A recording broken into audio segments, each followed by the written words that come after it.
Hello guys, welcome back to my channel. My name is Geraldine from Star. Today I have a sewing tutorial for y'all. I'm going to show you how to add a polyester bunning to your corset to give you that elegant and chic look, make you stand up right straight and give you like a flat stomach. This is a new trend and I thought I should show you an easy way to add it into your tops. I purchased the polyester bunning from Amazon. This is a 6mm bunning. Is used for corsets, tops, bridal outfit, nurse's heart. It has multiple uses, so it's always good to buy a lot and save at home. Also, one thing you should remember is make sure you apply the bunning on a heavyweight fabric. If your fabric is not heavyweight, make sure you use some interfacing, iron on some interfacing to give it that weight. Because if the fabric is soft or weak and you apply the bunning, the surrounding of the bunning it's not going to give that effect of firm, flat pressing. Like, you know why we wear corset? We need that tension. We need that tension on your body. So if the fabric is not heavy enough, you have to put interfacing to make it heavier. So when you put the bunning, it goes along with the fabric's weight. All right, back to my corset. I am ironing on. I sewed and ironed, as you can see, up on the sewing allowance flat, and I stitched 2mm. I don't know if you can see where I'm going to slide in the bunning. I stitched 7 to 8mm. You give a little room for the bunning to just slide in. And I had to block the bottom, like make a stitch at the bottom, because I'm sliding the bunning through the top, as you can see.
I'm still adding on the bunning to the top.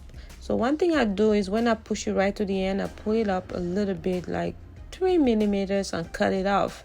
This 3 millimeters I'm reducing on the length of the bunning is to give me some room on the top to stitch and close the bunning.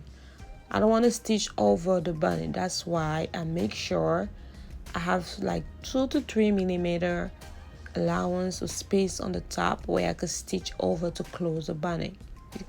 I'm feeling, make sure I went to the end, and I'm pulling a little bit, and I'm just cutting it up to have that little allowance on the top.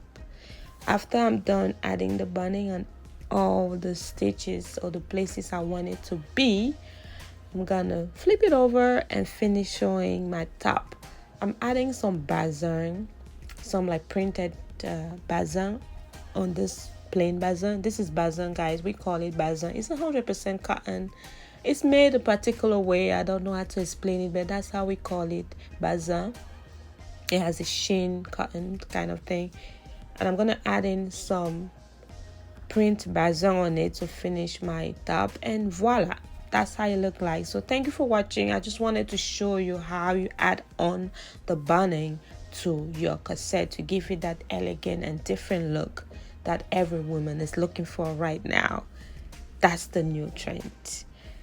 Please make sure to subscribe to my channel, hit the notification bell so you can see when I post new videos. And that's how the outfit came out. She was so happy, she likes it. And I see you on the next video. Bye bye.